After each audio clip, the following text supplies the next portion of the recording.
नमः सिद्धेभ्यः। जय श्री ओम नमः सिद्धेभ्यः। सर्वमंगल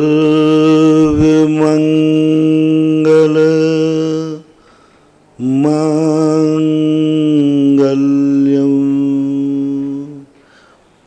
सर्वकल्याणकारिकं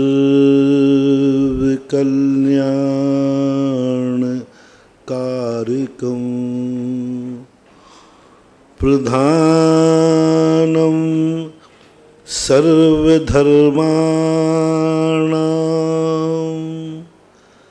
जैनं जयतु शासनं। जैनं जयतु शासनं। पंच परमेष्टि भगवान की जय हो। आचार्य श्री गुरुवर कुंद कुंद महाराज की जय हो। आचार्य श्री गुरुवर विद्यासागर महाराज की जय हो। जय हो। परम उपकारी निर्यापक क्षमण मुनि पुंगव श्री सुधासागर जी महाराज की जय। पूज्य महासागर जी महाराज की जय। आचार्य संघ की जय। किसी भी वस्तु को हम जब देखते हैं तो सुख दुख की अनुभूति तो आत्मा को ही होती है ना, तो पर में कार्य कहाँ हुआ? पर को हमने देखा तो आनंद और दुख हमें ही खुद हुआ, तो पर का कार्य कहाँ हुआ? कार्य तो अपने ही हुआ ना। दूसरे की बात सुनी हमने, हमें अच्छा बुरा लगा, तो कार्य तो अपने में ही हुआ ना। जब यदि अपन एक विहंगम दृष्टि से देखते हैं तो हम पर के लिए कुछ करते ही नहीं, पर के लिए हम जीते ही नहीं हैं,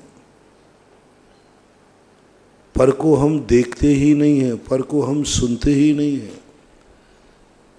हम तो वही देखते हैं जो हमारी आंख दिखाती है। परीक्षा मुख के अंदर आया कि ज्ञेय यदि ज्ञान को उत्पन्न करें तो कभी संशय होना ही नहीं चाहिए, क्योंकि ज्ञेय है और जो ज्ञेय होगा वैसा ही ज्ञान होगा। फिर संशय होना जरूरी नहीं, होगा ही नहीं। सीप को देखकर चांदी की कल्पना ही होगी, क्योंकि वो सीप है तो सीप ही ज्ञान कराएगी, बला का पताका का संदेह नहीं होगा। इससे निश्चित है पदार्थ जो है, ज्ञेय जो है, वो हमारे ज्ञान को उत्पन्न नहीं करते। ज्ञेय के अनुसार ज्ञान उत्पन्न नहीं होता। ज्ञान तो मेरा है, मैं जैसा मेरा ज्ञान वस्तु को मिथ्या देखता है। वस्तु कभी मिथ्या नहीं होती, वस्तु कभी मिथ्या नहीं होती, हो ही नहीं सकती। वस्तु तो वस्तु है, पदार्थ तो पदार्थ है। हमें सीप तो सीप है, हमें चांदी की कल्पना हो रही है। वस्तु कभी अज्ञेय नहीं होता, ज्ञान अज्ञान होता है। वस्तु पर कभी आवरण नहीं होता, ज्ञान पर आवरण होता है। वस्तु कभी अपने आप को सामने वाले को मिथ्या ज्ञान नहीं करा सकती। मिथ्या ज्ञात करने वाला मैं खुद होता हूं। वस्तु तो वस्तु होती है। कोई भी वस्तु सम्यक ज्ञान नहीं करा सकती। सम्यक ज्ञान तो मेरा है, आत्मा की पर्याय है सम्यक ज्ञान, क्योंकि ज्ञान का आत्मा से संबंध है।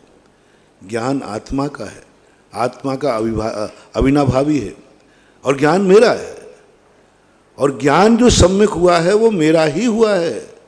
6 द्रव्य 7 तत्व 9 पदार्थ, ये तो ना तो सम्यक हैं और ना मिथ्या है। यदि इनमें सम्यक कराने की क्षमता होती तो ये तो सारे संसार को सम्यक दृष्टि बना देते। 6 द्रव्य 7 तत्व 9 पदार्थ तो अनादि अनंत काल से हैं, और हम भी अनादि अनंत काल से हैं। लेकिन वे 6 द्रव्य 7 तत्व 9 पदार्थ हमारा सम्यक ज्ञान नहीं बना पाए। जब तक मैं खुद अपने ज्ञान को सम्यक नहीं बनाऊंगा, कोई दुनिया का गेय सम्यक नहीं बना सकता, कोई नहीं बनाएगा, भगवान भी नहीं बना सकते। जब तक हमारा ज्ञान हम खुद नहीं चाहेंगे कि आज से मैं इन पदार्थों का सम्यक ज्ञान करूंगा, मुझे सम्यक ज्ञान चाहिए जो तर्क से बाधित ना हो, आगम से बाधित ना हो, और आगम भी उनका कथित हो जो परम वीतरागी हों, सर्वज्ञ हों, जो किसी भी बात से स्ववचन परवचन बाधित नहीं हो, प्रत्यक्ष परोक्ष बाधित ना हो। ऐसा सत्य मैं जानना चाहता हूं, मैं ऐसा सत्य जानना चाहता हूं, ऐसा परिणाम आत्मा में आया। तो सारी दुनिया कहती मना किसने किया? जानो ना, जानो ना, कौन मना कर रहा है तुम्हें सत्य को जानने के लिए? छह द्रव्य सदा से विद्यमान है, तुम जानो ना। छह द्रव्य कोई बाधक थोड़ी बन रहा है तुम्हें कि नहीं अभी मैं तुझे सम्यक दर्शन नहीं होने दूंगा, अभी मैं तेरे सामने सही रूप में प्रकट नहीं हो पाऊंगा। ये कोई मायावी विद्याएं नहीं है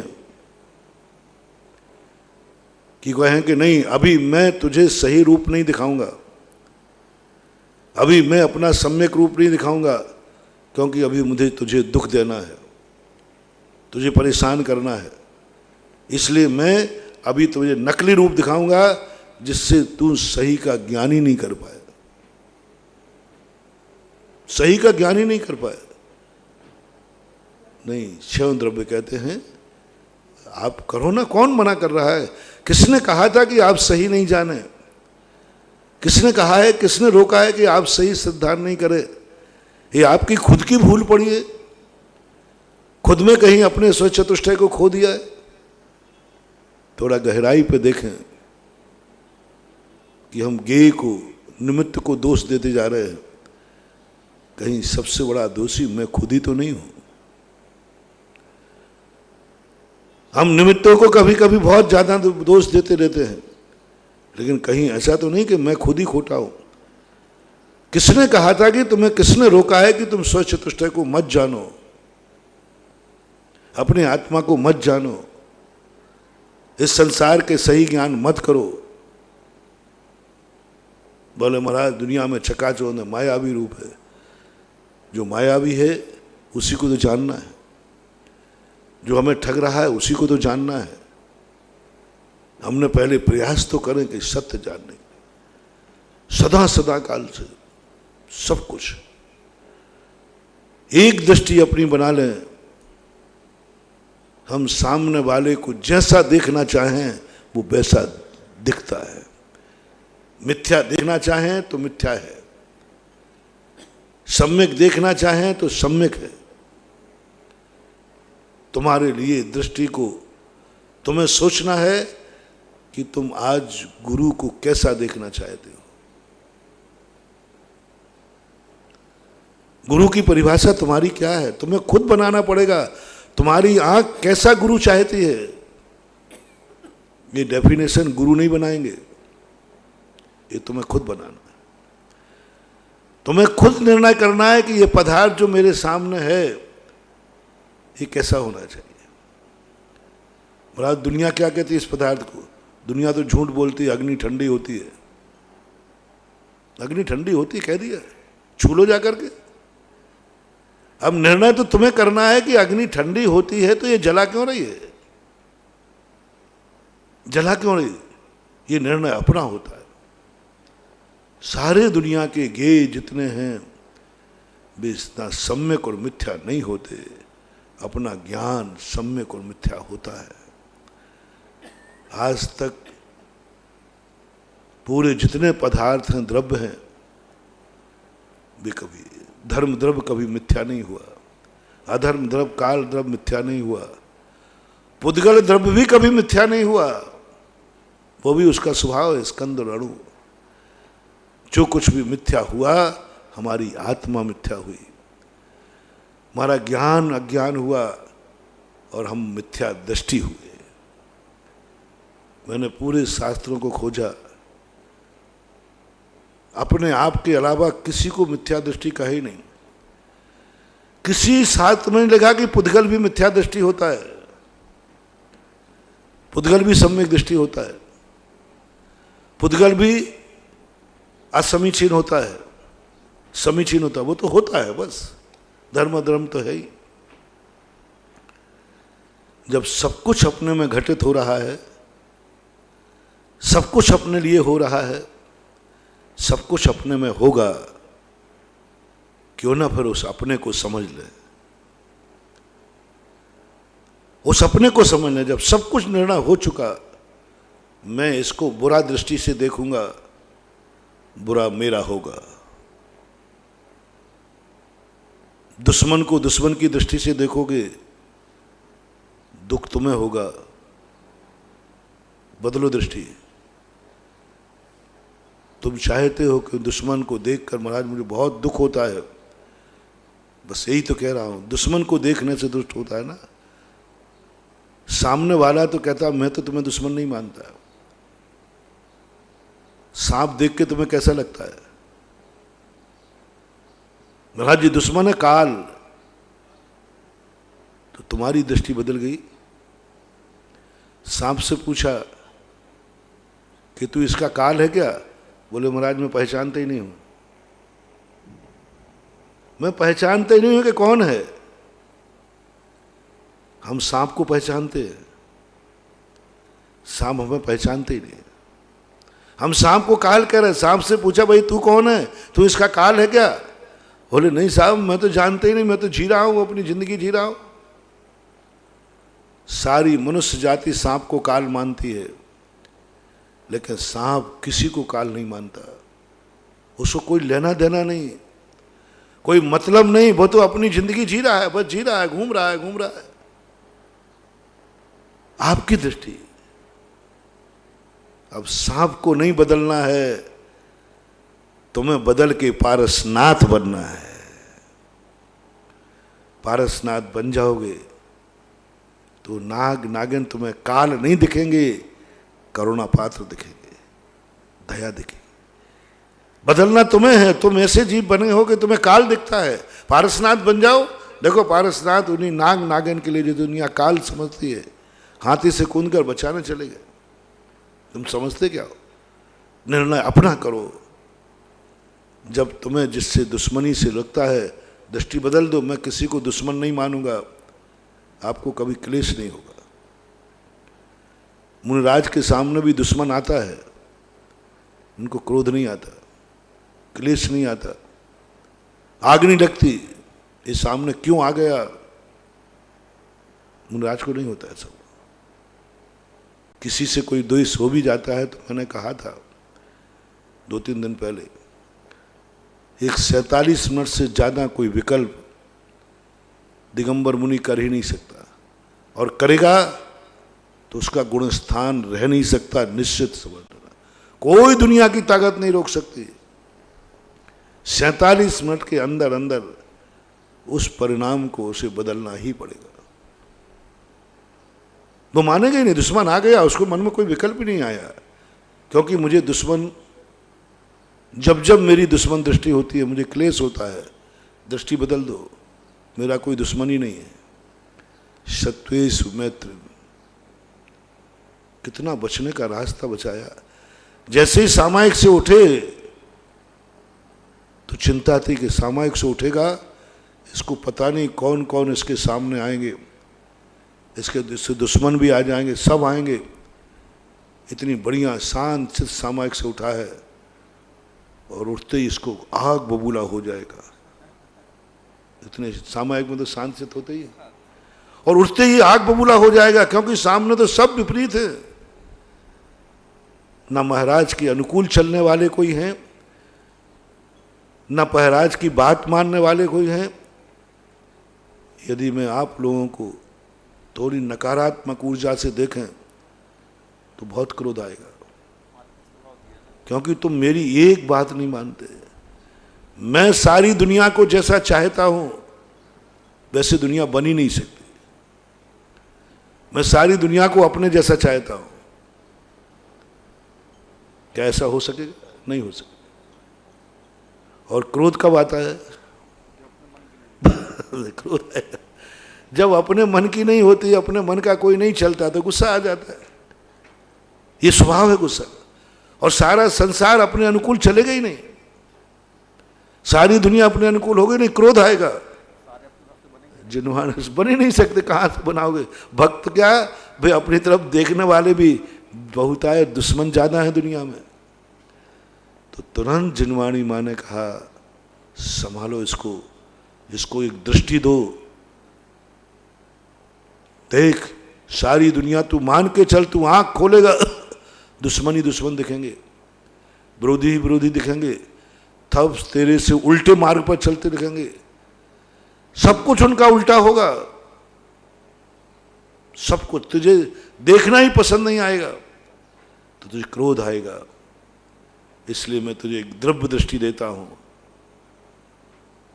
द्रव्य दृष्टि देता हूं कि आंख खोलने के पहले संकल्प कर लेना, जो भी मुझे दिखेगा वो सब मेरा मित्र होगा। सत्वेषु मैत्री, बहुत बड़ा सोच। पहला शब्द जो निकाला सामायिक पाठ में उठते ही सत्वेषु मैत्री, वाह गजब का सूत्र है। इतनी बड़ी द्रव्य दृष्टि दे दी, इतनी बड़ी द्रव्य दृष्टि, तो आंख खोलते जो भी दिखे उसको मित्र मानना, तुझे गारंटी है कभी क्लेश नहीं होगा, क्रोध नहीं आएगा, तो मित्र मानना, बस इतना सा कह दिया। तो भी मित्र मानो, वो तो बाद की पहली दृष्टि, प्रथम दृष्टि क्या कही उन्होंने? मित्रता। पहली दृष्टि में, शुद्ध दृष्टि में प्रयास करो हमें कोई विपरीत दिखे ही नहीं, मित्र है, सब मित्र है, सब मित्र है, मित्र है। जब इससे नीचे नहीं संभल पाए महाराज जी, सत्वेषु मैत्रीम, महाराज जी मित्र कैसे मान लो? नीचे वाले को तो फिर भी मान लो, लेकिन देखने में तो आंख खुलती भगवान देखने में आ गया तो पर उसको मित्र कैसे मानूं मैं? भगवान को मित्र मान लो, गुरु महाराज देखने में आ गए उनको मित्र मान लो, गुरुभान देखने में आ गए उनको मित्र मान लो, गृहस्थ माँ बाप सामने आ गए उनसे कहो माय डियर, पिताजी से कहो माय फ्रेंड, माय डियर, ऐसा कहूं क्या उनसे? बोल मत देना, नहीं तो झापड़ पड़ेगा एक जम के। गुरु महाराज को कहूं क्या? भगवान को कहूं क्या? नहीं कह सकते। फिर क्या करें? अच्छा तूने भेद डाल ही दिया, मैंने इतना अच्छा शब्द दिया था सत्वेषु मैत्रीम। मित्र की परिभाषा जो तुमने बना ली है वो नहीं है। मित्र की परिभाषा है सब मेरे हित करने वाले हैं और सबका मैं हित करूंगा। दो व्यक्तियों में जब ये नियम आ जाता है, मित्र धातु से बना है, और मित्र धातु का दोनों तरफ से संकल्पबद्ध हो जाएं, मैं सारी दुनिया का किसी का अहित नहीं करूंगा, हित ही करूंगा, और सारी दुनिया तुम्हारा हित करेगी ये कहो। महाराज वो गाली देगा तो तुम्हारी क्षमता चाहिए, इसने गाली नहीं दी, मेरा हित किया है, मेरी क्षमता की परीक्षा ली है, मेरी मुनि पद की परीक्षा हुई है, इसने गाली नहीं दी, मैं कितना सहिष्णु है, मेरे सम्यक दर्शन की परीक्षा हुई है कि मेरे में कितना प्रसम भाव है, सम्यक दृष्टि का पॉजिटिव सोच। इस संसार में मेरा कोई अहित कर नहीं सकता। वो गाली दे रहा है, नहीं दे रहा, उससे हित हो रहा है, मेरा आक्रोश परिचय को मैं जीत रहा हूं, कर्मों की नजरा हो रही, आक्रोश परिचय जीत रहा हूं मैं।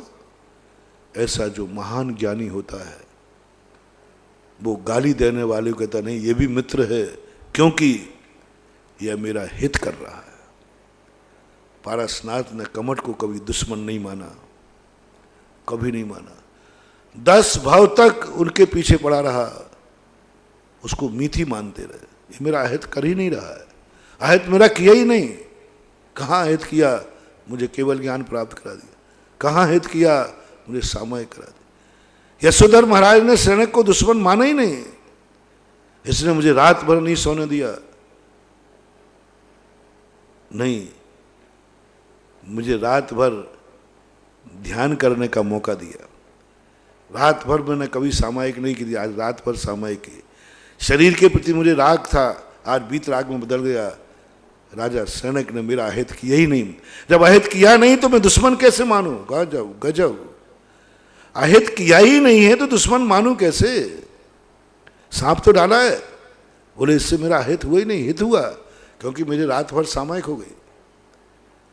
चींटी ने काटा, बोले नहीं काटा, भेद विज्ञान हो गया।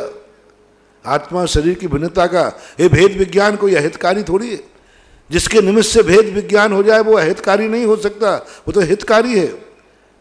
यशोधर महाराज ने राजा शरणक को मित्र मान लिया, पारसनाथ ने कमठ को मित्र मान लिया, सुकौशल ने शेरनी को मित्र मान लिया, सुकमाल ने श्यारणी को मुख्य मान लिया, पांडवों ने कौरवों को मित्र मान लिया, गज कुमार ने अपने दुश्मन को मित्र मान लिया। मित्री मित्र वो सोच रहा है मेरा हित हो ही नहीं रहा। सिगड़ी जला रहा तुम्हारे सिर पे, नहीं जला रहा है, मेरे कर्म जल रहे हैं और मैं केवल ज्ञान प्राप्त करूंगा। ज्ञानी व्यक्ति का कभी कोई व्यक्ति अहित कर ही नहीं सकता। ही लगा रहा हूं, ही लगा रहा हूं, भी नहीं लगा रहा हूं। ज्ञानी व्यक्ति का कभी कोई अहित कर ही नहीं सकता। कितना भी लोग उसको मिटाना चाहें, वो मिटाना चाहेंगे, ये बनता जाएगा। सत्य को लोग मिटाना चाहते हैं, सत्य को जितना मिटाओगे उतना वो तपेगा, और जितना तपेगा उतना ही वो चोखा होगा। सत्य जिसके पास होता है वो कभी नहीं मिटता। बद परिसय को भी बद कह दिया, किसी ने गर्दन काट दी तो क्या हुआ? मेरा कुछ नहीं मिटा। बद भी एक परिसय है, बद भी एक परिसय, मार दिया किसी, ये भी परिसय, ये भी निर्जरा का आगे का। इसने हमारा बिगाड़ा क्या? मेरी निर्जरा कर दी। जो सर्वोत्कृष्ट महाराज होते हैं उनकी दृष्टि कभी किसी से मित्रता से, वो मीत है, हर व्यक्ति मीत है। और ये साधना एक सबसे बड़ी साधना है। जो भी देखो सब मीत है, जो भी दिखे सब मेरा मित्र है। मेरा अहित कोई करते ही नहीं, मेरा तो हित ही होता है। सामने वाले का भाव क्या है मुझे पता नहीं है, मेरा तो हित हो रहा है, मेरा तो कल्याण हो रहा है, मेरे जीवन का तो बहुत उत्थान हो रहा है। ऐसा साधना जैन दर्शन की सामायिक से या तो उठना ही नहीं भाई। जिनवाणी माता कहती बेटा आंख मूंद ले, देखी मत दुनिया को, ये दुनिया बहुत बेकार है, बहुत बेकार है, तुझे पसंद ही नहीं आएगी दुनिया, ये दुनिया तुझे पसंद नहीं आएगी। हे भव मोक्षु वृत्ति त्यागी वृत्ति। जैसे व्यक्ति मोक्ष मार्ग पर चलता है तो किस लिए चलता है? इसलिए चलता है ये संसार उसको पसंद नहीं है, तभी तो व्रत लेता है। संसार में नहीं रहना मुझे। मंदिर की तरफ कोई आता है तो क्या कहता है? हेतु तत्व विचित्र दुख निश्चया संसार घोराणमा, ये संसार बहुत बेकार है। तो सबसे पहले उपदेश दिया जाता है श्रवण को, ये संसार में कुछ भी पसंद नहीं।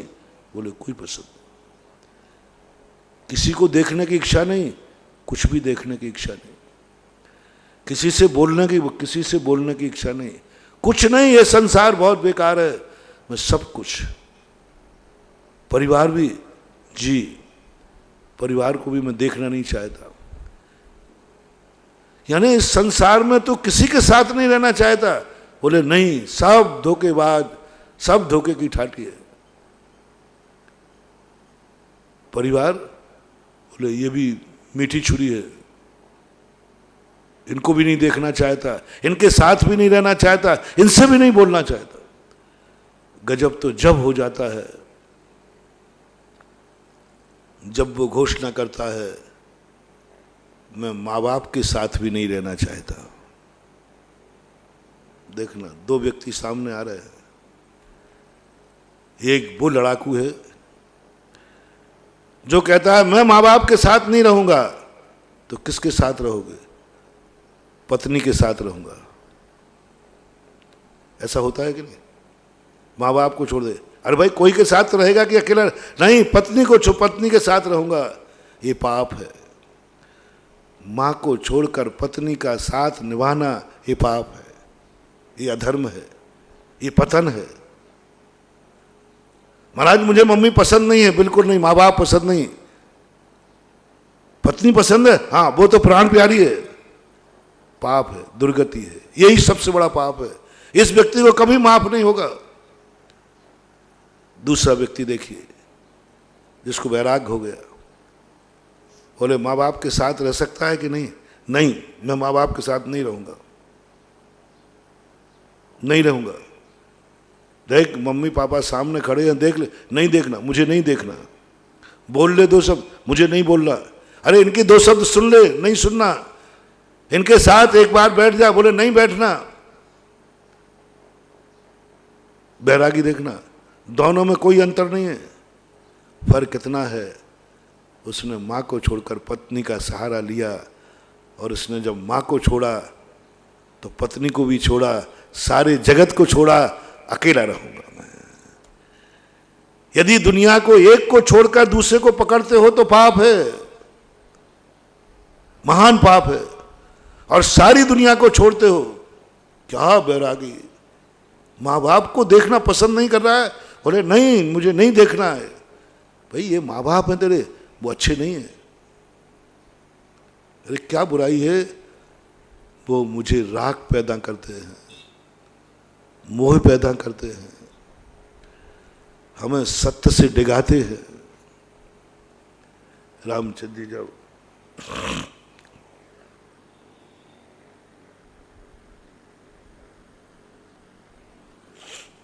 वनवास जाने लगे तो कैकेयी का आशीर्वाद लेने गए। पहले लक्ष्मण इसके विरोध में थे। लक्ष्मण ने कहा कैकेयी जैसी दुष्ट वो मेरी माता नहीं, आप उसका आशीर्वाद लेने नहीं जाओगे। बोले लक्ष्मण जाऊंगा, और सबसे पहले उसी का लूंगा। लक्ष्मण इस पे तैयार हो गए कि ठीक है चले जाना, लेकिन पहले कौशल्या मां के पास चलो। रामचंद्र जी कहते नहीं, मैं कौशल्या मां के पैर पहले नहीं छूंगा, माता कैकेयी के छूंगा। लक्ष्मण कहता भैया ये बात समझ में नहीं आई मुझे। यहां तक ठीक है आप मां हैं तो मां है, कैसे ही दुष्ट है, लेकिन पैर छूना तो ठीक है, लेकिन पहले कौशल्या के नहीं छोड़ना, जो आपकी हितैषणी है, जिनके आंसू बह रहे हैं, सब कुछ है, उसके पैर क्यों नहीं, वो जिसने सर्वनाश कर रही है। बोले लक्ष्मण तुम नहीं समझ पाओगे, मोह में अंधे हो रहे हो तुम। कौशल्या मेरी माँ है जन्मदात्री, ये मुझे भ्रष्ट का आशीर्वाद देगी, धर्म से डिगने का आशीर्वाद देगी। ये मोह के सना हुआ, ये मोह की बोतल पिलाएगी मुझे, मोह का नशा चढ़ेगा मुझे। ये कभी नहीं कहेगी, ये यही कहेगी बेटा तू मत जा, मना कर दे कि मैं नहीं जाता हूं। अरे तेरे पिता ने वचन दिया था, तूने थोड़ी दिया था, ये कहेगी। मैं जाऊंगा तो ये कहेगा तू तो बीच में लौट के आ जाना, 13 वर्ष 14 वर्ष को 13 दिन मान के आ जाना वापस। कहे भी क्या कही ने, कौशल्या ने, ये मुझे धर्म से भ्रष्ट कर देगी,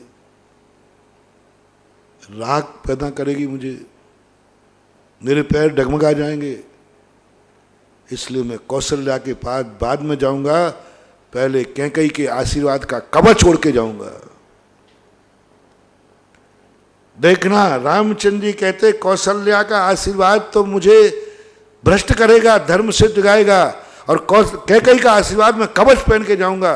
कैकेयी कभी नहीं चाहेगी कि मैं 14 वर्ष के पहले लौट के आऊं, वो मुझे डिगाएगी नहीं, बल्कि कहेगी राम तुम वीर होकर के अपने पिता की इतनी से काम नहीं कर सकते, तुम्हारे ऊपर है पिताजी की, पिताजी भक्ति करते हो, वो मुझे धर्म का उपदेश देगी। वो कहेगी, कहा भी। जब रामचंद्र जी को पता चला कि ये बात है तो क्या सोच रहे हो, बड़े पिता भक्त बनते थे, बड़े पिता भक्त बनते थे क्या पिता के सुख के लिए इतना सा त्याग नहीं कर सकते राजगद्दी का? पिता के सुख के लिए वनवास नहीं जा सकते क्या? पिता के सुख के रामचंद्र जी कहते ये उपदेश कौशल्या नहीं देगी, ये उपदेश कौन देगी? कैकेयी। और पिता के लिए सब कुछ त्याग करना ये धर्म है, और ये धर्म का उपदेश मुझे कैकेयी के पास मिलेगा। और कैकेयी कहेगी 14 वर्ष के पहले अयोध्या की तरफ देखना मत, धर्म धर्म होता है, सत्य से बस वो कवच में ओढ़ लूं, और वो कवच ओढ़ने के बाद फिर मैं कौशल्या के पास जाऊंगा, माता के पास। उसके तीर मुझे नहीं भेदेंगे, उसका मोह मुझे नहीं भेदेगा, क्योंकि मैंने कैकेयी का कवच ओढ़ लिया। ओह, जब ये चित्रण मैंने समझा, रोम रोम पुलकित हो गया। कैसी थी महान आत्माएं, कैसे थे सोच। ये आदमी है क्या है? ये ऐसा भी कभी सोच होता है कि माता कौशल्या का आशीर्वाद दुश्मन का आशीर्वाद है, मुझे भ्रष्ट करेगा, और माता कैकेयी का आशीर्वाद कवच, मेरे कवच का काम करेगा, मुझे धर्म में दृढ़ करेगा। यदि मेरा मन डगमगाएगा तो वो हमें ऐसा उपदेश देगी कि मैं उसमें स्थिर हो जाऊंगा। मैंने बहुत उपदेश सुनने वाले देखे, मैंने उपदेश देने वाले बहुत देखे, बड़े बड़े मुनिराजों का भी देखा, पर रामचंद्र जी की यह सोच बहुत दुर्लभ है। कैकेयी के आशीर्वाद को कवच मानना अच्छे अच्छे मुनिराजों की बस की बात नहीं है। यदि कोई मुनिराज को थोड़ा सा गाली दे दे या उनके प्रतिकूल चल जाए तो इतनी हिम्मत नहीं है कि उसकी गाली को वो कवच मान ले। नाथ रामचंद्र जी ने कवच माना, ये कवच है, मेरी रक्षा है, और ग्रस्त अवस्था में है। 22 परिचय ऐसे ही नहीं बताए गए मुनियों के लिए। ये मात्र सुख का मार्ग नहीं है। 22 परिचयों का अर्थ है कि उनको तुम अपना हित का कारण मानो, सुख का कारण मानो। वे तुम्हारी दृष्टि जाना चाहिए कि ये परिचय मेरा हित नहीं करेंगे, हित ही करेंगे, तब जीत पाओगे। और यदि आपने कहा ये परिचय मेरा हित करेंगे, तुम्हें परिचय जीतने का भाव नहीं आएगा, तुम कांप जाओगे, तुम क्रोध आ जाएगा, तुम भाग जाओगे, क्योंकि तुम्हें लगा ये परिचय तो मुझे दुख दे रहे हैं, परिचय तो मेरा नाश कर रहे हैं, ये तो मेरे प्राण ले रहे हैं, भाग जाओगे। ये सिगड़ी मेरे सिर पे जलेगी, ये तो जला डालेगी, तुम फेंक दोगे, और जिसने सिगड़ी रखी है ना उसी के ऊपर फेंक दोगे। एक आध बार मेरे ऊपर तुम जलती हुई सिगड़ी रखना, पर देखना मेरा मजा। रखना तो सही, दूर से रखना, नहीं ऐसी बूढ़ करूंगा कि वो सिगड़ी जो मेरे सिर पर रखना वो तुम्हारा पहले जाकर के निकाल दूंगा, तेरी हिम्मत भस्म कर दूंगा।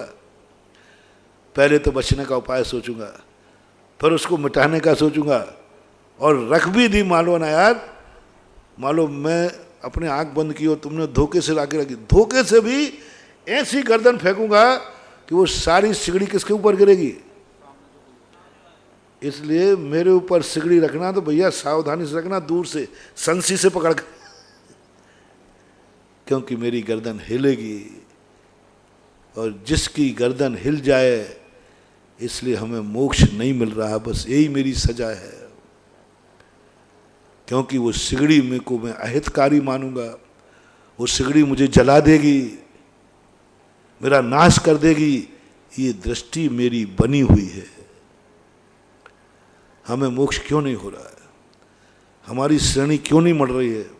यही कारण कि मेरे लिए जो दुख देने वाले प्रतिकूल वस्तुएं हैं वे हमें दुखदायी लग रही हैं। अनेक कारणों में एक कारण बता रहा हूं, जो चीजें हमें दुख देती हैं बाहर से, उनको हम दुखदायी मान रहे हैं। दुखदायी, वो सिगड़ी हमें दुखदायी है, बहुत दुखदायी है। मेरी दृष्टि में तो है कि मैं जल जाऊंगा, बस मोक्ष नहीं। मोक्ष उसको मिलता है जो सिगड़ी को हितकारी मानता है। ये तुम्हारे सिर पर जलती सिगड़ी जला रहा है, बोले हित कर रहा है, मेरे कर्मों की निजा कर रहा है, हित कर रहा है। ये सांप डाल दिया तुझे, ये दुश्मन है तुम्हारा, नहीं नहीं मेरा हित ऐसी है। आज रात भर इसने सामायिक करने का मौका दिया, दृष्टि बनाओ, ये सेल नहीं खाएगी तुम्हें, बोले मेरा भेद विज्ञान हो जाएगा। ऐसे जीव बनते हैं भगवान। सामने सर्वनाश करने वाली वस्तु विद्यमान है और वो कह रहा है ये मेरा हितैषी है। गालियों पर गालियां दिए जा रहा है और फिर भी कहते हैं नहीं ये अहित नहीं कर रहा, नहीं महाराज ये आपको गलत कर रहा है, गलत गाली। बोले नहीं मेरा आक्रोश परिसर जीत रहा हूं मैं, मेरी निर्जरा कर रहा है, ये मेरा हितैषी है।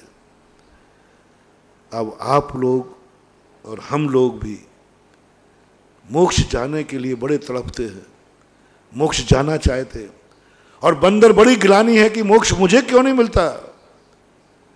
लो आज जिनवाणी माँ ने तुमसे कहा मिल जाएगा मोक्ष, अब तो ठीक है, मिल जाएगा, अब तो ठीक है, एक इंटरव्यू देना है बस, कुछ नहीं, नौकरी मिल जाएगी भैया, मुझे एक इंटरव्यू देना है। ये 22 परिचयों में तुम्हें ये सारे परिचय तुम्हारे लिए दुखदायी हैं कि सुखदायी हैं, अहित करने वाले हैं कि हित करने वाले हैं। मुंह से नहीं बोलना, प्रैक्टिकल होगा। हाँ मुंह से तो बोलो हाँ महाराज अच्छे हैं, तत्वार सूत्र में बोलते ना परिचय जय चारित्र ही, हाँ पर निर्जा के कारण संवर के कारण तत्वार सूत्र में आता है एक सूत्र, व्रत समिति गुप्ती समय, हाँ हाँ व्रत समिति गुप्ती परिचय जय चारित्र ही, ऐसा आया। और द्रव्य संग्रह में भी आया, संवर का जब कथन आया तो वहां भी यही आया, व्रत समिति गुप्ती हो धम्माणुपेहा परिचय जयोया चारित्रम बहुभेयम नायबो भाव संवर विशेषा। तो कितनी बड़ी बात गई, व्रत समिति गुप्ती हो धम्माणुपेहा परिचय जयोया, परिचय जय ये तो पढ़ लिया। अब थोड़ी कहीं कहीं तो बहुत हो गई, थोड़ी करी भी हो जाए, कहीं कहीं तो खूब हो गई, अपन ने खूब पाठ कर लिए, कंठस्थ कर लिए, अब थोड़ा करी भी हो जाए कि जब ये 22 परिचय हमारी जिंदगी में एक साथ आएंगे, 19 आते हैं एक साथ, यदि आ जाएं तो उस समय तुम्हें कैसा लगेगा, बस इतना सा तुम्हें जवाब देना है, इंटरव्यू है आपका। और झूठ बोल दोगे तो प्रैक्टिकल होगा।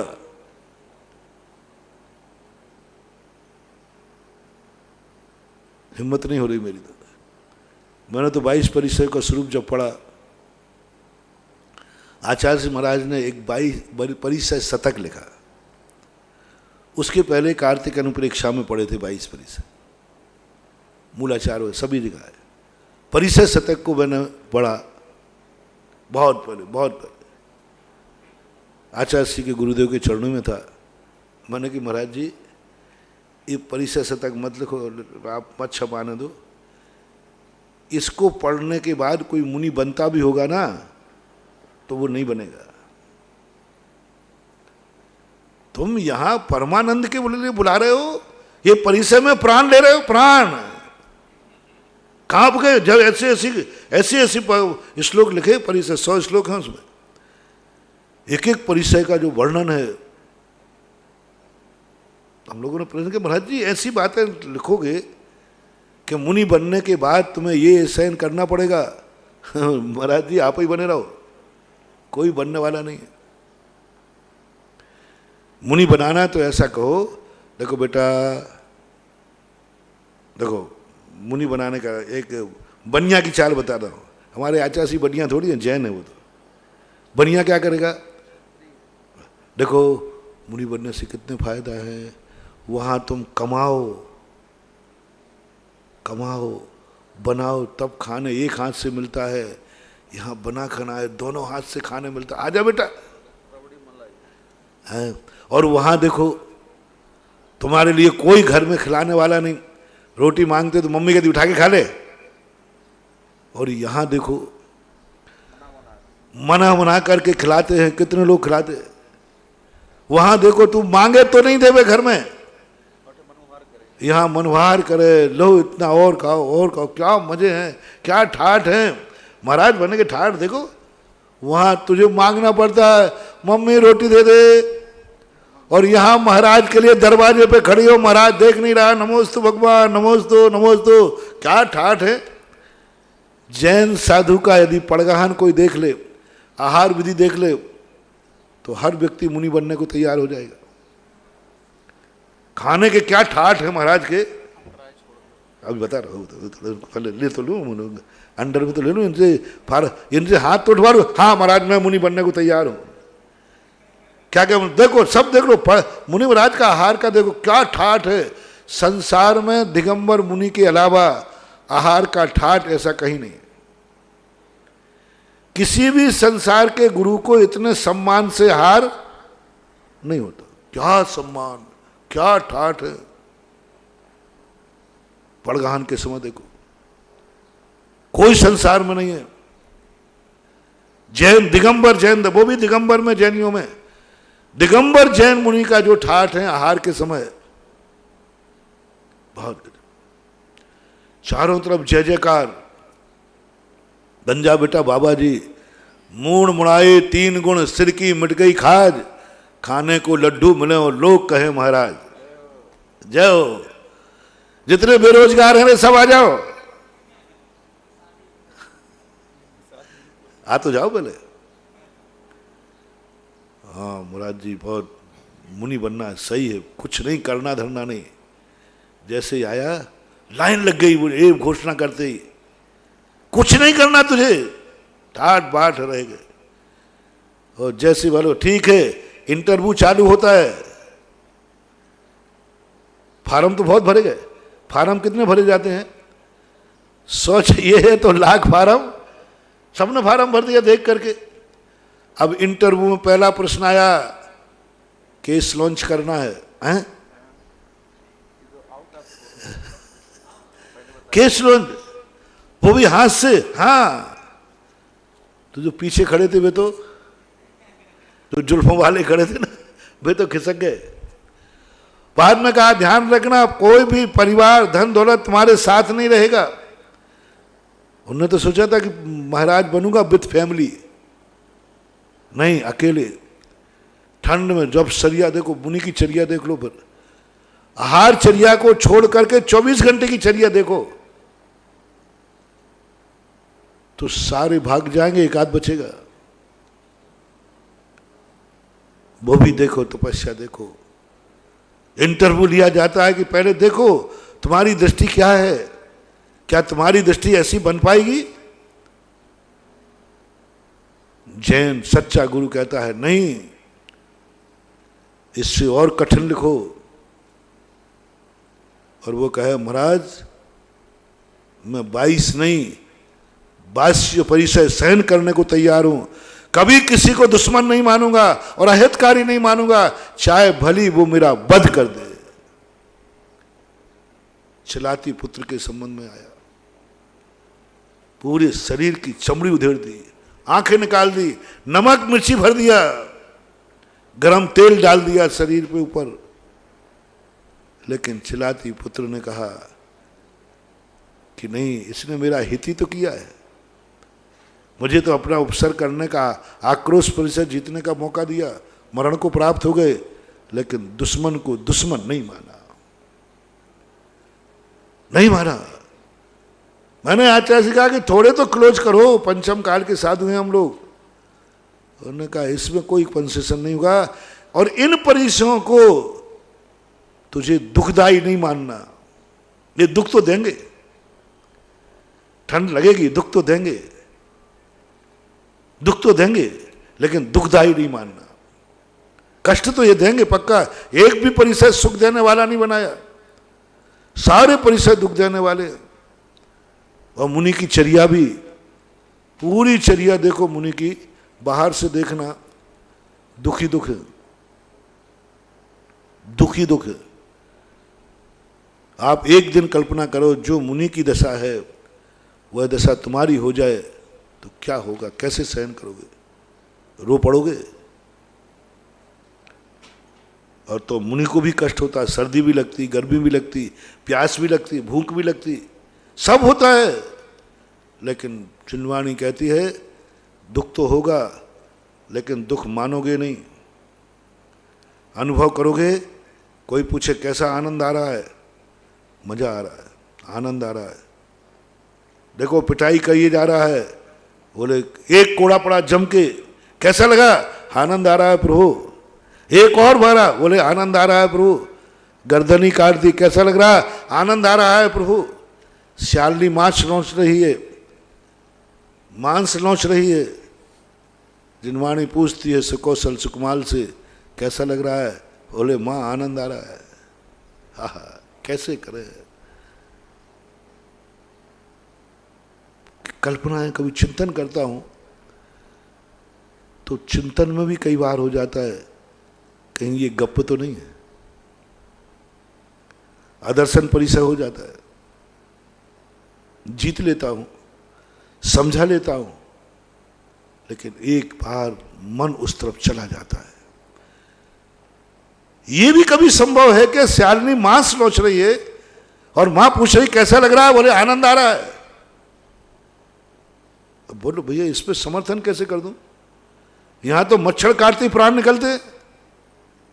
अच्छा हमसे आगे पूछना जहां कोई बहुत सारे मच्छर हो और मच्छर हो और वहीं हम बैठ गए हो, महाराज कैसी कटी रात, पूछना तो सही तुम। हाँ पूछना तो सही, सवेरे हमारा चेहरा उतरा हुआ मिलेगा, अरे यार तुम सारी रात खराब हो गई। सुनना सुनना क्या कहूंगा मैं, तुम तो क्या कहोगे वो तो तुम जानो, तुम्हारा तो भगवान ही मारेंगे। महाराज जी हम तो रात में भग जाएंगे, हम भगेंगे तो नहीं। सुबह कहेंगे पूरी रात खराब हो गई, ना तो नींद आई, ना सामायिक, कुछ नहीं हुआ, सब बेकार। क्यों महाराज, बोले मच्छरों ने सब बर्बाद कर दिया। अब देखना हम साधु रात भर मच्छरों ने काटा, रात बेकार हो गई, पूरी रात भर कुड़कुड़ करते रहे, कहाँ के आगे यहाँ आ गए, ये मच्छर प्राण रह रहे, और पीछे से रात भर करते रहे, पीछे चल। और सुबह आक्रोश व्यक्त हो गया। अब देखना वही एक महाराज हैं जिन्होंने क्या कहा था, महाराज आपके गले में सांप डाला, चींटियां काट ली, कैसे ही रात, बोले परमानंद में बीती, मजा आ गया। राजा श्रेणक ने इतना हित किया मेरा कि आज रात भर मेरी सामायिक हो गई, और चींटियों ने तो ये निद्रा रूपी निशाचरी आने ही नहीं दी। निद्रा को, रात्रि को सरवरी बोलते हैं, वक्तांबर में भी आया है सारवरी, रात्रि। ये निशाचरणी है क्योंकि सबको बेहोश कर देती है। रात्रि को निशाचरणी क्यों कहा, माया भी, क्योंकि ये सबको बेहोश कर देती, सबको सुला देती रात्रि में। लेकिन ये चींटियों ने और निशाचरी को मेरे पास भी प्रभाव नहीं आने दिया।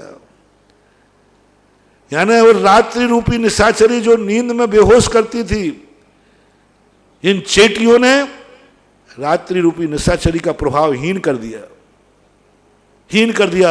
मुझे नींद ही नहीं आई रात, बहुत आनंद आ गया, और रात भर सामायिक करता रहा।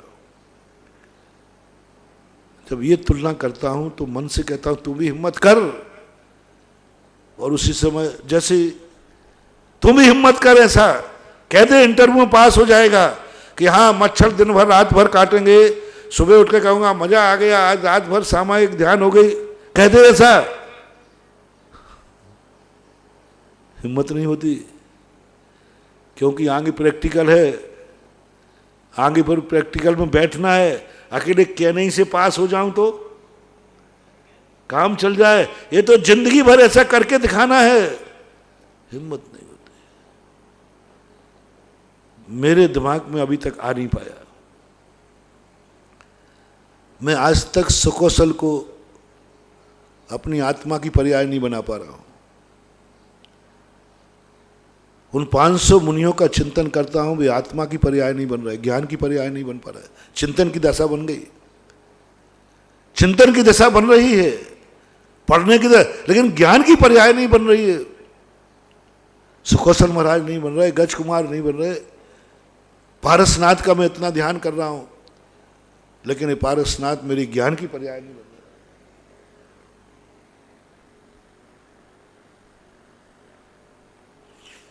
10 भाव की जब कथा पढ़ता हूं तो पढ़ लेता हूं, श्रद्धान है, विश्वास है, लेकिन कैसे कैसे ये कैसे हुआ होगा, कैसे ऐसे परिणाम आ ही नहीं सकता। सर्वनाश कर दिया जिसने, उसी के पैर पकड़ लिए जाकर के। अरे सर्वनाश किया है जी, पूरी कहानी पढ़ो, कितना मुंह से बोलने में शर्म आती है। ऐसा नाश किया था कमट ने, और उसके पैर पड़ने चला गया। मुझे तो समझ में नहीं आता, ऐसा भी होता है। रामचंद्र जी समझ में नहीं आते, जिनका रंग में भंग डाल दिया, रात में वनवास भेज दिया, और कह के पैर पड़ रहे हैं, कैसे समझ में नहीं आया। तुम तो ग्रस्त हो, हम तो मुनि हैं, मुझे ही समझ में नहीं आ रहा है। और ये ऐसा सोचता हूं, काश मेरे साथ होगा तो क्या करूंगा, तो मैं तो फेल हो जाता हूं, फेल हो जाता हूं। इतना साहस मेरे में नहीं है, इतना साहस मेरे में नहीं है कि मैं कह सकूं कि शेरनी मेरी मांस नोच रही है, मच्छर मुझे काट रहा है, और मैं कह दूं परमानंद आ रहा है, आनंद आ रहा है, बहुत आनंद आ रहा है। मुंह से भली बुलवा लेना,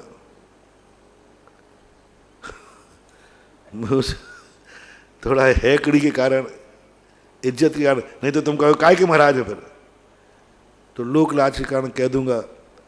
लेकिन अंदर आत्मा जानती है वो रात कैसी निकलेगी, वो रात कैसी निकलेगी। क्या सामायिक कर पाऊंगा, क्या सदुपयोग ला पाऊंगा, क्या निर्विकल्प ला पाऊंगा। जब एक मच्छर सामायिक बिगाड़ सकता है, तो शेरनी से मैं क्या उम्मीद करूं कि शेरनी टूट पड़ेगी फिर भी मेरी सामायिक होगी। एक मच्छर ने सामायिक बिगाड़ दी। अरे वो भी धीरे धीरे खाती है बाबू, बहुत धीरे धीरे खाएगी। सुकौशल को नहीं मारा उसने, धीरे धीरे खाया। क्या पता, क्या पता भाई, कुछ भी हो सकता।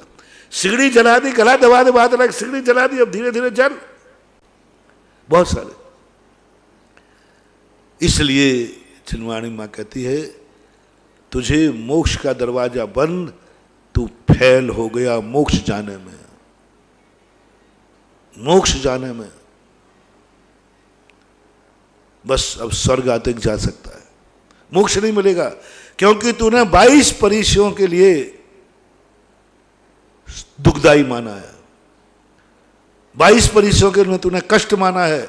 जिस दिन तुझे 22 परिचय में आनंद ही आनंद दिखने लग जाएगा, और आनंद का रास्ता कोई छोड़ता नहीं है, आनंद का रास्ता तो अपनाता है, और तेरे मन में आ जाए ये 2200 परिचय मेरी जिंदगी में एक साथ आ जाए, कितना आनंद होगा।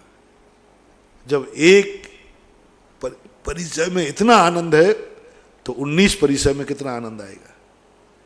ऐसा जब तुम्हारे मन में विकल्प आ जाए, और शेरनी खाती जाए, और तुम्हारे आनंद का झरना फूटता जाए, तुरंत मोक्ष के दरवाजे खुल जाएंगे, और मोक्ष में अपन चले जाएंगे। अभ्यास शुरू करें, साधना शुरू करें। देखो हे श्रमण,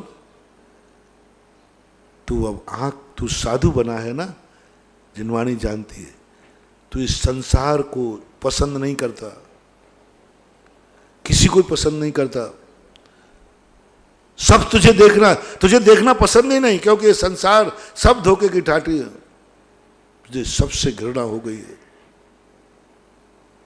तो जिनवाणी ने कहा, अभी तक तो जैसे मैं बता रहा था दीक्षा, तो जैन दर्शन ने कहा जिनवाणी ने, तुझे कोई देखना पसंद नहीं है?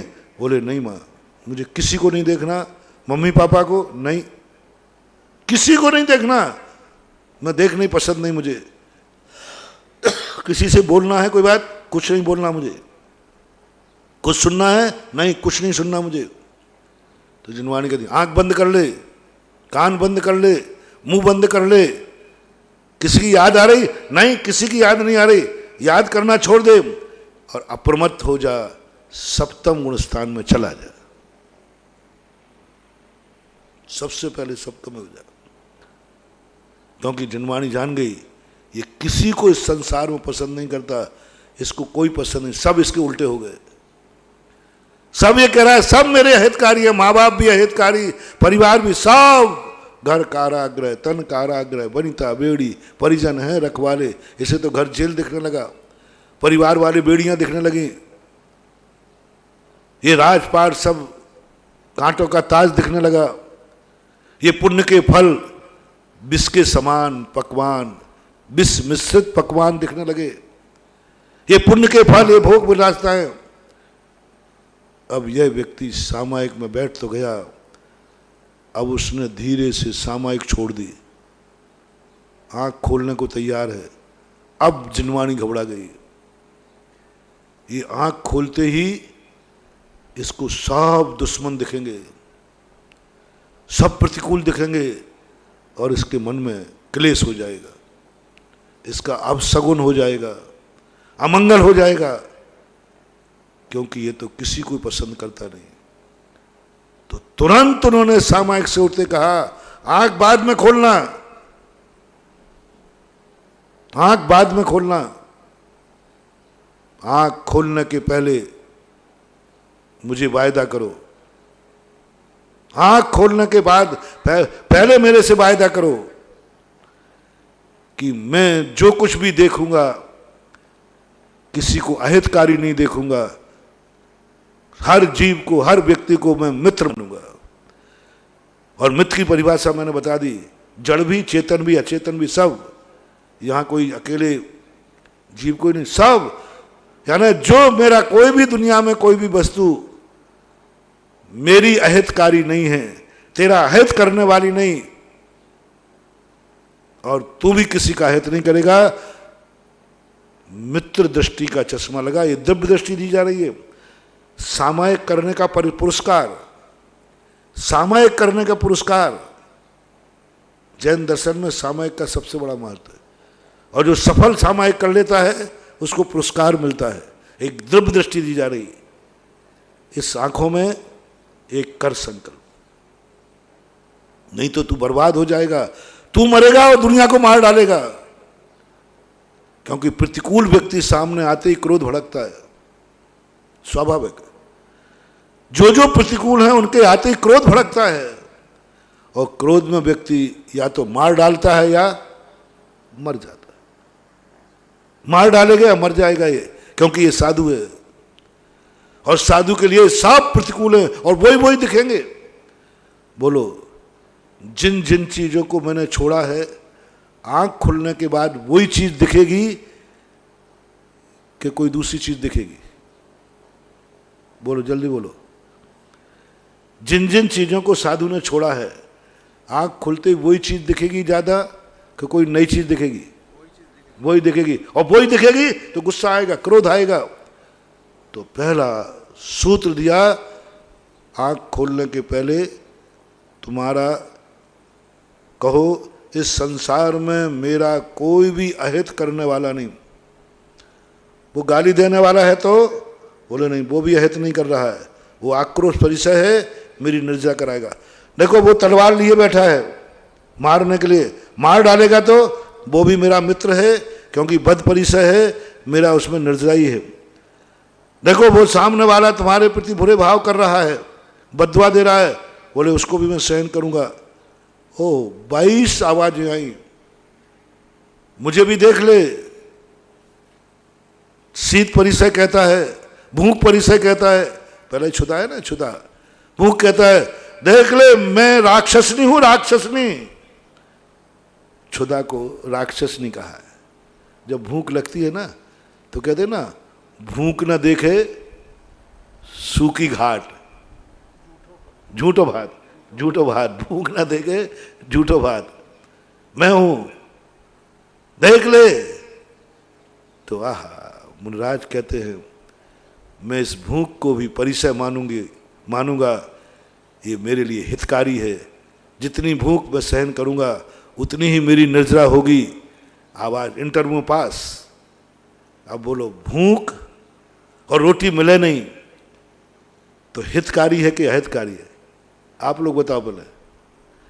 आप लोगों को बहुत जम के भूख लगी है और रोटी मिलेगी नहीं, वो दिन हितकारी, सुखकारी के दुखकारी? अरे बताओ भाई, आप लोग बताओ। अरे महाराज नरक नरक। हम थोड़ा सा एक दिन नहीं कहेंगे,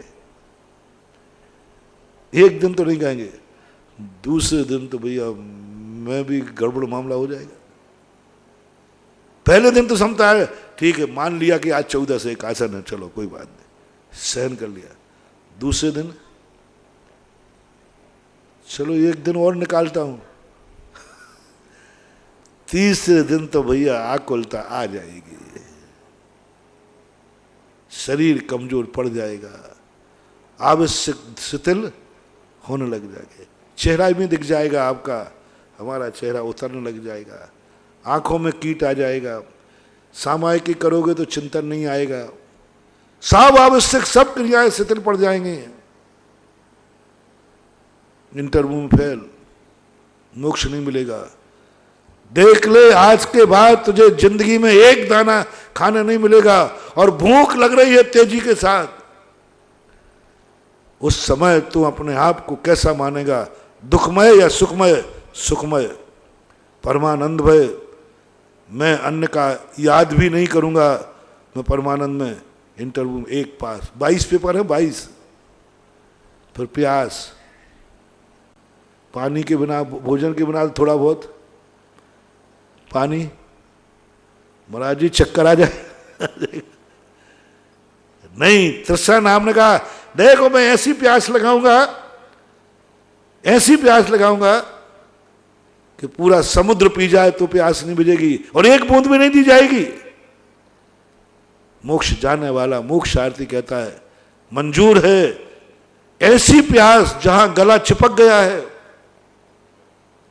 ग्रीष्म काल की ऋतु का वर्णन देखो, पहाड़ के ऊपर बैठे हैं, 48 टेम्परेचर है, खुले उस पहाड़ के ऊपर बैठे और तृषा से कह रहे हैं, मंजूर है, ये तृषा को मैं दुखदाई नहीं मानूंगा। जितना जितना उनका गला सूखता है उनको दुख नहीं होता, सुख होता है, आनंद आता है। वो कह रहे मेरी निर्जरा हो गई। दूसरा परिचय, छूसा कौन सा? छुत्रसा और भी हैं, जैसे जितने भी मैं 22 परिचय। शीत, ठंड आ गई, कड़ाके की ठंड। हाँ, चूरू, टेम्परेचर 0 से भी 5 नीचे। अब वो रात, वो दिन, कहीं नहीं ठुटर। वो भी स्थान कौन सा है? नदी किनारे, हिमपात हो रहा है, बर्फ गिर रहे हैं, ओले गिर रहे हैं, झंझावात चल रही है, ऐसे दांत किटकिटा रहे हैं, पशु पक्षी भी सब जम गए हैं। ऐसी शीत तुझे कैसी लग रही है? दुखदाई के सुखदाई? दुखदाई फैल नहीं, ये शीत भी मुझे सुखदाई है। ओहो, वो दिन कब है जब ऐसी शीत परिसर सहन करूंगा।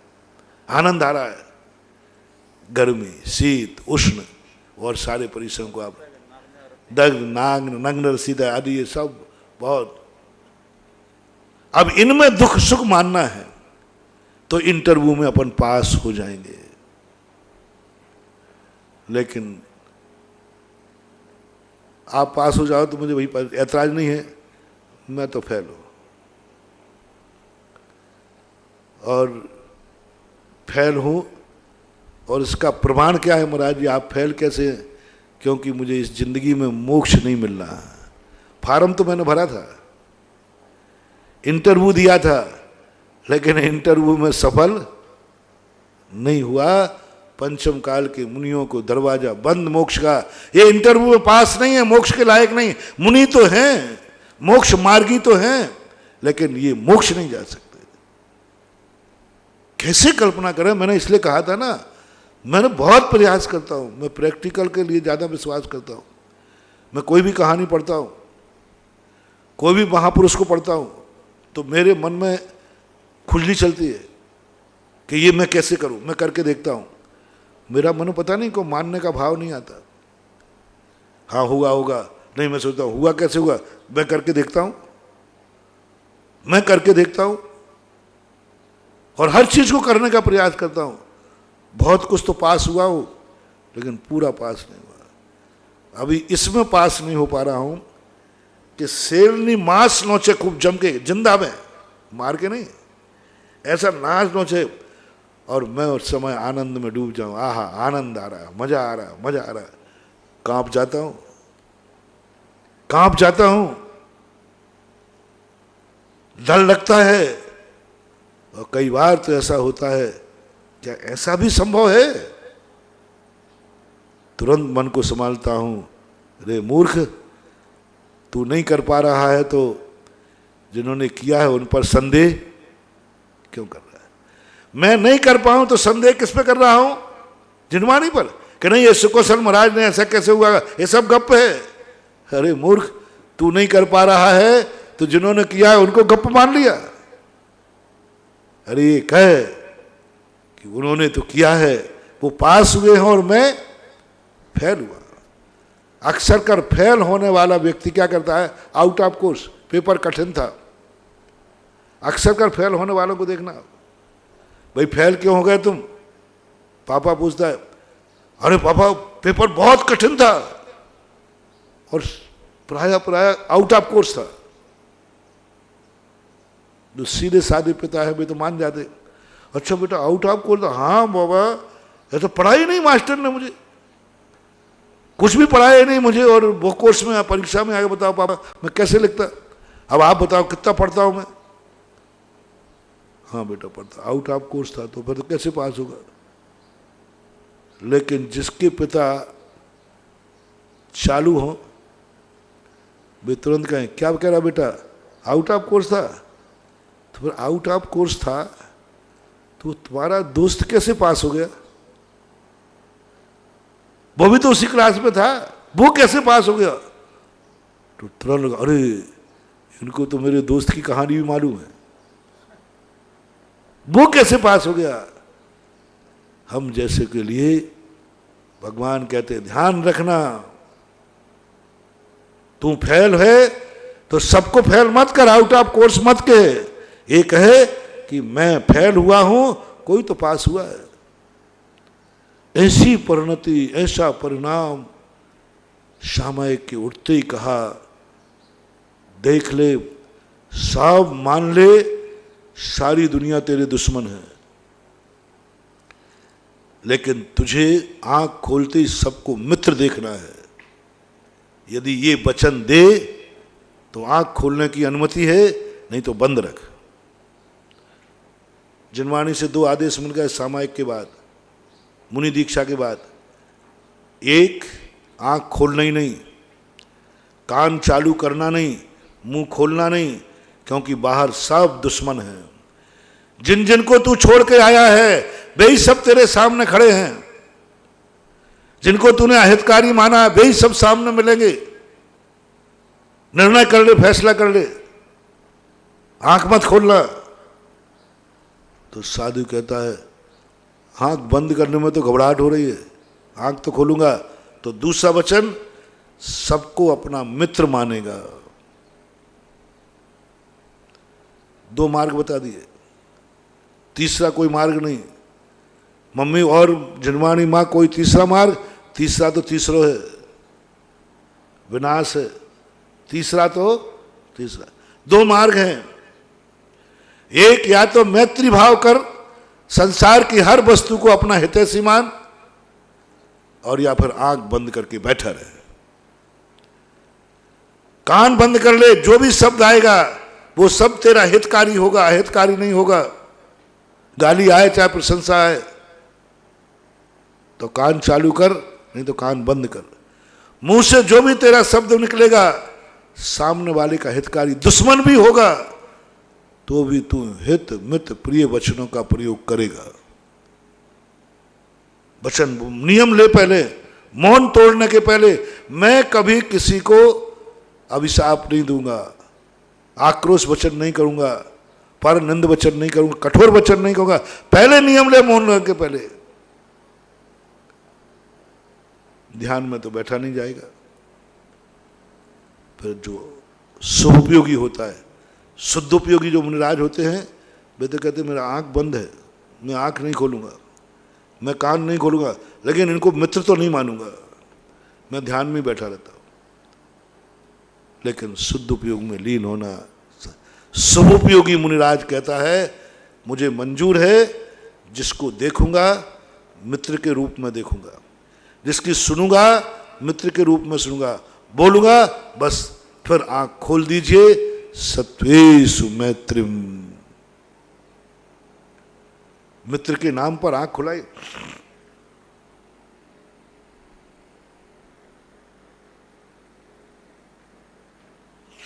मित्र के नाम पर आंख खोलने की बात कही गई,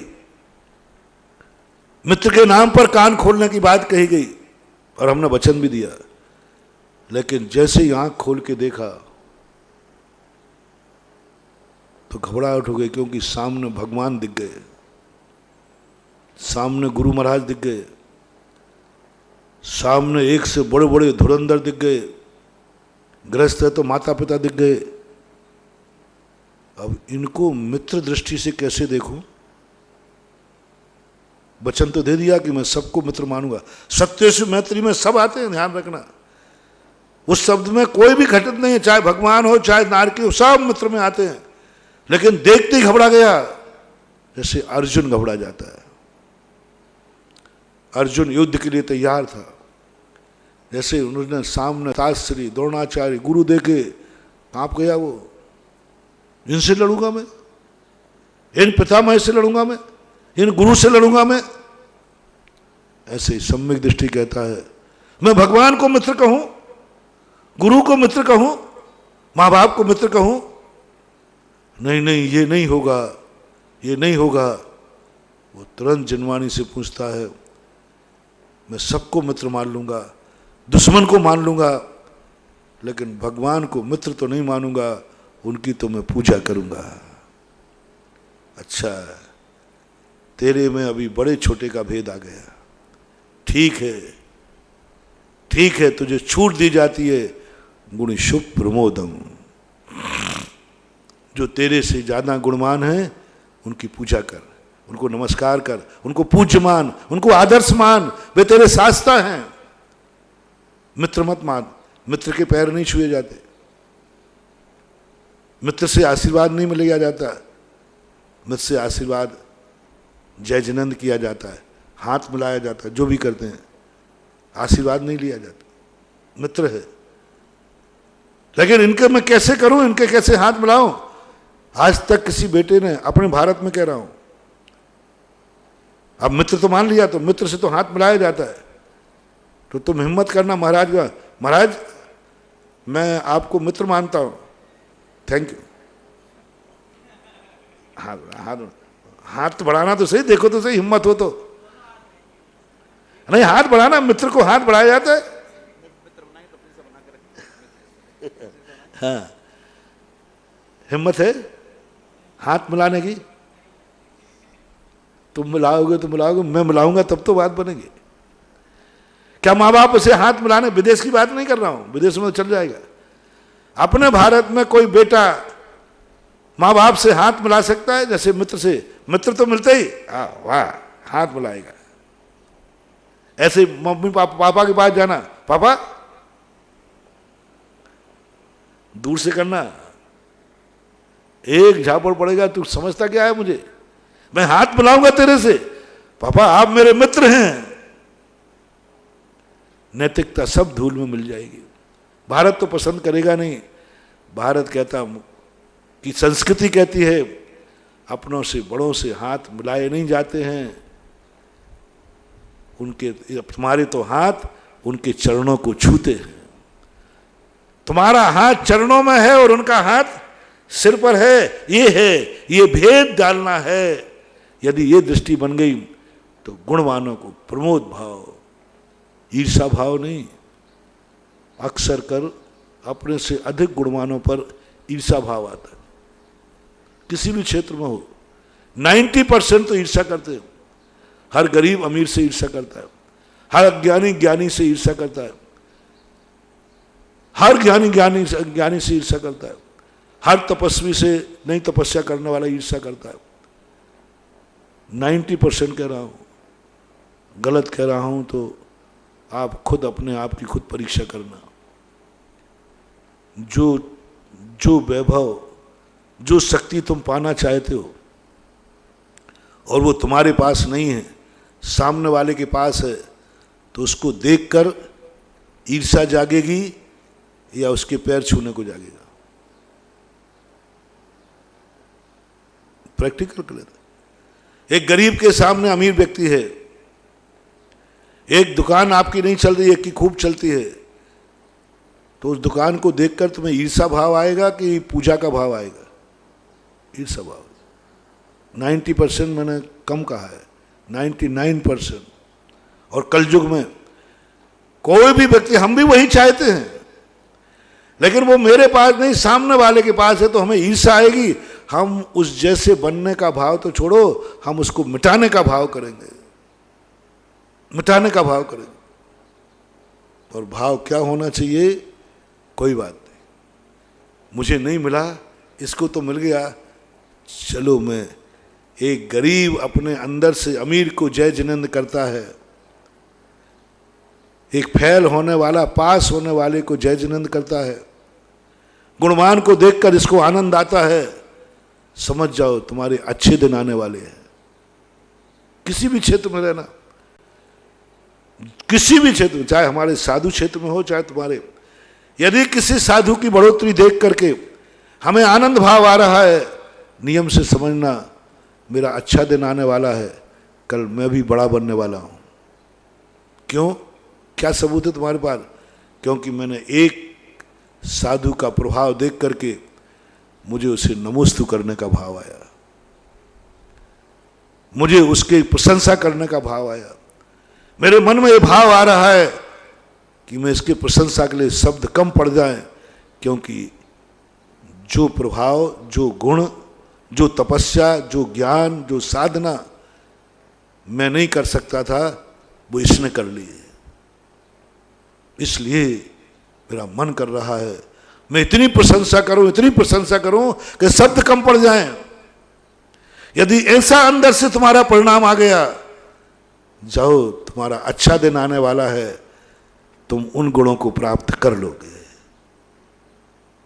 अपने अंदर गुणों को प्राप्त करने का तरीका बता रहा हूं। मैंने एक बार कहा भी था, एक व्यक्ति सीए की परीक्षा में था, 5-6 बार फेल हो गया। उसने कहा, महाराज जी अब तो मैं हार गया हूं, बस एक चांस और है। तो मेरे पापा ने कहा कि बेटा महाराज का आशीर्वाद ले ले, शांति धारा करा ले, आखिरी मौका मत छोड़। ऐसे केस मेरे पास आए। तो मैं कोई सर्वज्ञ हूं नहीं, ज्योतिषाचार्य हूं नहीं, लेकिन मेरा थर्मामीटर कभी फेल होता नहीं। मैंने उससे ही पूछा, तुम्हारे साथी दोस्त, तुम्हारे साथ में पढ़ने वाले लोग फेल हुए हैं कि पास हुए? तुम्हारे वो तो पास हो गए, तो तुम्हें कैसा लग रहा है? उनको देखकर कैसा लगता है? फिर मैंने बहुत ईर्ष्या जागती है। ऐसा लगता था, ऐसा लगता, ऐसा भाव आता है इनकी किताब फाड़ के फेंक दो। जब मैं पास नहीं हुआ तो ये क्यों पास हो गए? इनके पास होने से मेरी बेइज्जती हो गई। यदि ये भी फेल हो जाते तो पापा से कह तो सकता था कि साहब पूरी क्लास फेल हुई, अकेला मैं ही थोड़ी हुआ, तो कम से कम मुझे डांट तो नहीं पड़ती। इसने पास होकर के हमारी बेइज्जती कर दी। मैंने कहा मत दो 8वां इंटरव्यू, तुम फेल हो जाओगे, फेल हो जाओगे। और किसी ने कहा, महाराज जी मुझे खुशी है, मैं नहीं पास हुआ लेकिन मेरी पूरी क्लास पास हो गई। मैंने कहा 8वां इंटरव्यू जरूर दो, तुम पास हो जाओगे। हमारे आचार्य एक महाराज से मैंने पूछा आचार्य श्री के संबंध में, मैंने कि आप लोग आचार्य श्री के नाम पर क्यों चिढ़ते हैं? प्राय आप देखना साधु लोग आचार्य श्री से और हम संघ से ज्यादा चिढ़ते हैं लोग। आप किसी दूसरे साधु में चर्चा करना, इतने चिढ़ेंगे, इतनी बुराई करते हैं, गुस्सा करेंगे, कभी दूसरे साधु के सामने मेरी जय मत बोल देना। हाँ, नहीं तो ध्यान रखना, आशीर्वाद करो, पता नहीं क्या हो जाए। आचार्य का नाम मत ले लेना, खार खाए बैठे। तो मैंने एक महाराज से पूछ लिया, मिले में 15-20 साल हो गए होंगे। मैंने कहा ये बताओ, आचार्य श्री तो हमारे कभी आपसे मिले नहीं और वो तो कुछ बोलते नहीं, आप लोग उनके नाम से क्यों चिढ़ते हो? वो तो समता परिणाम में तपस्या कर रहे हैं, निरीह वृत्ति है। तुम्हें तो गर्व करना चाहिए कि आज इस पंचम काल में ऐसा महान तपस्या करने वाला साधु है। तो वही गुस्सा, बोले यही तो तकलीफ है। अरे मैंने कहा, बोले इन्होंने ये उत्कृष्ट साधना करके हमारी बेइज्जती करा दी। आज जहां जाते हैं तो लोग कहते हैं हम कूलर चलाने की, पंखा चलाने की कहते हैं कि भाई बहुत गर्मी है। तो उधर आचार्य विद्यासागर महाराज भी तो मुनिराज हैं, वे कैसे रह रहे? उनके कारण मेरी बेइज्जती हो रही है। इनका पास होना, आचार्य विद्यासागर महाराज की किसी से कोई बुराई नहीं है, मात्र एक ही बुराई है कि वो पास हो गए। वे तपस्वी है, वे बिना चौके के, बिना परिग्रह के, बिना आडंबर के 350 को चला रहे हैं। एक साधु है, गाड़ी चलती, चौका चलते, संघ संचार का चलती, सब चलता है। संघ चलाना पड़ता साहब, पंचम काल है। पहले यही होता था, सब दाल हर साधु के साथ एक गाड़ी होती थी, संघ संचाल का होते थे, संघपति होते थे, वे संघ के विहार कराते थे। प्राय सभी का तो नहीं कहूंगा, प्राय पर आचार्य महाराज ने आकर के ये सब सिस्टम अलग कर दिया। सब साधुओं के पाटे चलते थे, सिंहासन चलते थे, सब चलते थे, फिक्स था सब। और आचार्य सिंह ने तो सबके बिना चौका, कोई चौका साथ नहीं चलेगा, सब कर दिया। तो लोगों की आंखें खुल गई। जो ये जानने लगे थे कि पंचम काल में साधु इनके बिना साधुचर्या पालन नहीं कर पाएगा, वो आचार्य सिंह ने दिखा दिया प्रैक्टिकल सबको। देख लो, ठंड में, गर्मी में, बरसात में, तो दूसरे साधुओं को आज समाज के सामने नीचा देखना पड़ता है। आप निश्चित समझना, जितने साधु एसी लगाते हैं एक आध को छोड़ करके, बाकी सब आचार्य श्री के विरोधी पाए जाएंगे। उनसे पूछना कभी कि महाराज आचार्य श्री से क्या बिगाड़ा आपका? बोले ये बिगाड़ा है कि वो एसी क्यों नहीं लेते। बोले क्यों? बोले उनके कारण मुझे नीचा देखना पड़ता है। वो पंखा क्यों नहीं लेते, वो चटाई क्यों नहीं लेते, वो ऐसी तपस्या क्यों करते हैं? बस ये कारण, और कोई कारण नहीं। आचार्य श्री की तपस्या ही आचार्य श्री को के लिए दुश्मन बना रही है। हमारे आचार्य श्री के संस्कार ही लोग हमारी दुनिया में हमारे दुश्मन क्यों मालूम है? जो देखो वही बुरा, जिससे हम मिले भी नहीं, वो यही परेशान है कि ये जो बोलते हैं वही काम हो जाता है। परेशान है। मैं कह के थक जाऊं तो नहीं हो बे। अब बताओ, लॉकडाउन में जहां लोग कह रहे कोई दान आने वाला नहीं, वहां बढ़ा करके दान दे रहा। अब लोग जलेंगे नहीं तो क्या होगा? आग लग रही है सबको इसी बात से। आगे मैं तो किसी का कुछ बिगाड़ता तो हूं नहीं। मैं तो कभी ज्यादा साधुओं से मिला भी नहीं, मिलना भी नहीं चाहता। क्यों? मेरे झगड़ा होता है, फिर भी वो विरोध में है। क्यों? कि यही बात का जलन है कि ये सफल क्यों हो रहे हैं। सुन लो रे कान खोल करके सारे जगत के लोगों, जब जब किसी सफल व्यक्ति से तुम ईर्ष्या करोगे, तुम्हारा डाउनफॉल आएगा, और गिरोगे और गिरोगे।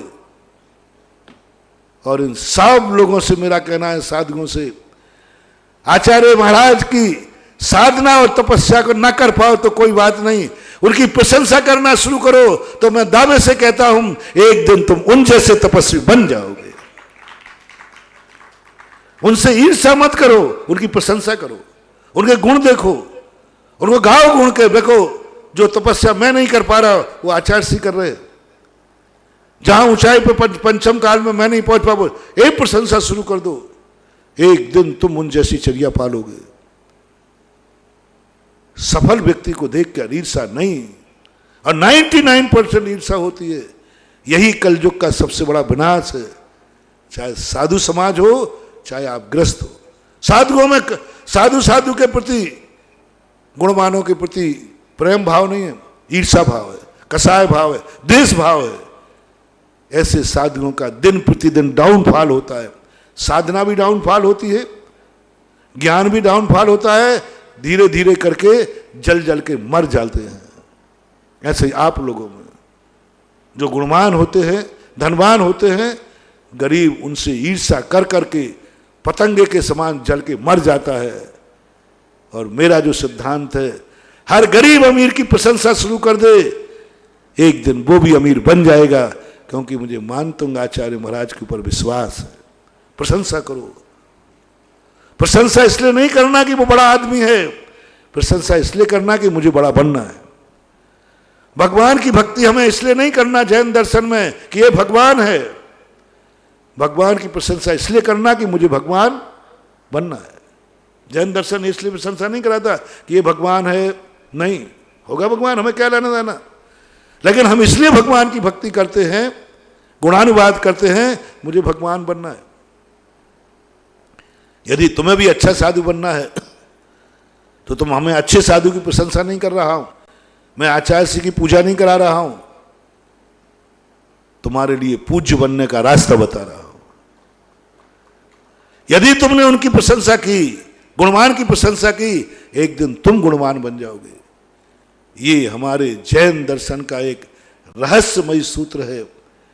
तो विचार करना है बंधु कि सृष्टि को ऐसा रूप बनाओ, ऐसा सुंदर रूप बनाओ कि इसमें तुम्हें कुछ बुरा दिखे ही नहीं। आंख खोलने पर या तो आंख बंद रखो, यदि सृष्टि बुरी है तो आंख बंद रखो, बंद रखो, कान बंद रखो, मुंह बंद रखो। और सृष्टि यदि अच्छी है तो आंख खोलो। ये सृष्टि कैसी है, ये दुनिया कैसी है, अच्छी है तो आंख खोलो, बुरी है तो आंख बंद करो। यदि तुम्हारी दृष्टि आ जाए नहीं दुनिया में हर व्यक्ति अच्छा है तो आंख खोलो, नहीं दुनिया में सब व्यक्ति बुरे हैं तो आंख बंद रखो। क्योंकि नीति है बुरा मत देखो। नीति क्या है? बुरा मत देखो। तो दुनिया कैसी है तुमसे पूछ रही है जिनवाणी मां, अपन सबसे पूछ रही है कि सृष्टि कैसी है, बुरी है। तो जिनवाणी आदेश देती बुरा मत देख, आंख बंद रख, बुरा मत सुन, कान बंद रख। ये दुनिया बोलती है ये अच्छा बोलती है बुरा, अरे सब बेकार है, सब गलत बोलते हैं, कान बंद कर। तेरे मुंह से तू बुरा बोलेगा कि अच्छा? सामने वाले को सब तेरे बुरे दुश्मन बैठे हैं, अब तू क्या बोलेगा? दुश्मन से मीठा बोलेगा कि कड़वा? सारे दुश्मन हैं तेरे, अब इनसे तू कैसा बोलेगा? बोले मां साहब दुश्मन से तो मैं कड़वा बोलूंगा, दुश्मन से तो कठोर बोले। जिनमान मौन रहे, बुरा मत बोल, बुरा मत सुन, बुरा मत देख। फैसला हो रहा है 2 मिनट में, फैसला हो रहा है 2 मिनट में, होमवर्क। दूसरी तरफ सारी दुनिया बहुत अच्छी है, इसमें कोई बुरा है ही नहीं, तो आंखें खोल लो। कोई भी आवाज, कोई भी शब्द बुरा होता नहीं, चाहे गाली हो कैसी हो, शब्द शब्द है, सिद्ध वर्ण समामनायम। कान खोल लो, सुनो। मेरा जब कोई दुश्मन ही नहीं है तो अपनों से कभी बुरा नहीं बोला जाता। जब सब अच्छे हैं तो अच्छों से बुरा नहीं बोला जाता। मैं सदा अच्छा बोलूंगा। तो जिनवाणी कहती है मौन तोड़ दे। समय हो गया, फैसला यहीं छोड़ता हूं। कल वो आशीर्वाद और दुआ वाला भी अभी छूटा है उधार खाते में। आज दूसरा हो गया फैसला। दुनिया कैसी है, बुरी है तो आंख बंद, अच्छी है तो आंख खोलना है। रात भर में फैसला करो दुनिया कैसी है। महावीर भगवान की जय। परम पूज्य निर्यापक समर मुनि पुंगव श्री सुधासागर जी महाराज की जय। समस्त मुनि संघ की जय। जिनवाणी के ज्ञान से सूझे लोकालोक, सुवाणी मस्तक धरूं सदा देत हूँ ढोक। हे जिनवाणी भारती तो ही जपो दिन रेन, जो तेरा शरणा गया सो पावे सुख चैन। देव भजु हरि हंत को गुरु सेवा निर्ग्रंथ, धर्म पालो सदा यही मोक्ष का पंथ।